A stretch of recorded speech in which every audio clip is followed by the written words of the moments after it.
मान्य आउटपुट यंत्र है। मॉनिटर स्क्रीन है जिसका प्रयोग आउटपुट जैसे शब्दों, अंकों व चित्रों को देखने में होता है। मॉनिटर दो तरह के होते हैं, कैथोड रे ट्यूब और फ्लैट पैनल डिस्प्ले।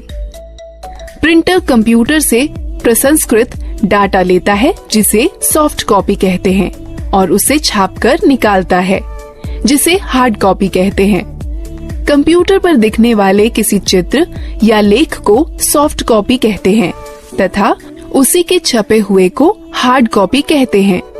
प्रिंटर तीन तरह के होते हैं, इंकजेट प्रिंटर, लेजर प्रिंटर और डॉट मैट्रिक्स प्रिंटर। स्पीकर एक आउटपुट यंत्र जिसके द्वारा हम आवाज सुनते हैं। स्पीकर के बिना हम गाने अथवा आवाज, विषयों आदि को सुन नहीं सकते। हेडफोन कंप्यूटर से आवाज आउटपुट देता है। ये स्पीकर की तरह होते हैं किंतु इन्हें कानों पर पहना जाता है, इसलिए एक समय में केवल एक ही व्यक्ति आउटपुट सुन सकता है। प्रोजेक्टर एक आउटपुट यंत्र है जिससे किसी लेख या चित्र को समतल स्क्रीन पर दिखाया जाता है। अधिकतर प्रोजेक्टर का प्रयोग सम्मेलनों में या प्रस्तुतिकरण में होता है जिसके द्वारा प्रदर्शित होने वाले कई लोग एक साथ देख सकते हैं। अब तक हमने कई तरह की इनपुट, प्रोसेसिंग व आउटपुट डिवाइसों के बारे में जाना है। अब हम लोग मजेदार गतिविधि में भाग लेंगे।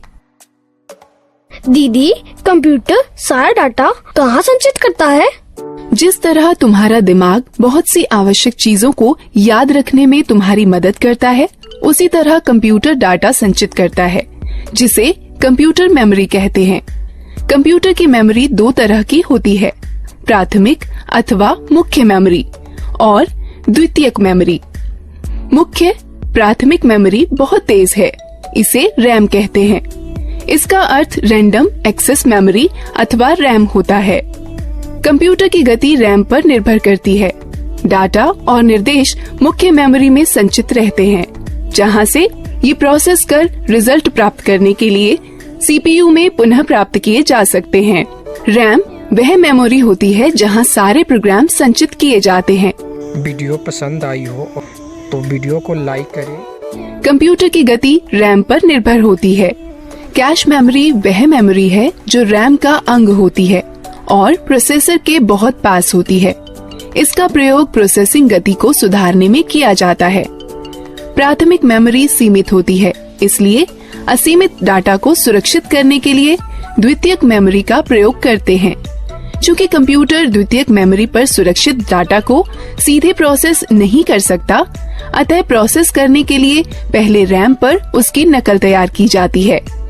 ये कुछ डिवाइस हैं जो द्वितीयक मेमोरी की तरह कार्य करती हैं, पेन ड्राइव, हार्ड डिस्क और डीवीडी। तो एक कंप्यूटर डाटा को अपनी मेमोरी में कैसे सुरक्षित करता है? कंप्यूटर सभी सूचनाएं केवल दो अंकों 0 और 1 में संचित करता है। एक अकेली बाइनरी डिजिट अर्थात 1 अथवा 1 0 को बिट कहते हैं। 8 बिट्स के ग्रुप को एक बाइट कहते हैं। इस सारणी को देखो, इसमें बिट्स और बाइट्स के बीच के संबंध को दिखाता है। निर्देश जो कार्य पूरा करने और हार्डवेयर को नियंत्रित करने के लिए प्रयोग किए जाते हैं, सॉफ्टवेयर कहलाते हैं। सॉफ्टवेयर प्रोग्राम्स निर्देशों का योजनाबद्ध क्रमवार समूह है जो कंप्यूटर को निर्देशित करते हैं कि क्या करना है और कैसे करना है। सॉफ्टवेयर दो प्रकार के होते हैं, एप्लीकेशन सॉफ्टवेयर और सिस्टम सॉफ्टवेयर। एप्लीकेशन सॉफ्टवेयर वो प्रोग्राम होते हैं जो उपयोगकर्ता को कंप्यूटर में विशिष्ट कार्य को पूरा करने में मदद करते हैं। माइक्रोसॉफ्ट वर्ड और open office draw application software के उदाहरण हैं, जो प्रोग्राम कंप्यूटर हार्डवेयर से सीधे जुड़े होते हैं। सिस्टम सॉफ्टवेयर कहलाते हैं। कंप्यूटर चलाने के लिए आपको एक ऑपरेटिंग सिस्टम की आवश्यकता होती है, जो एक सिस्टम सॉफ्टवेयर है।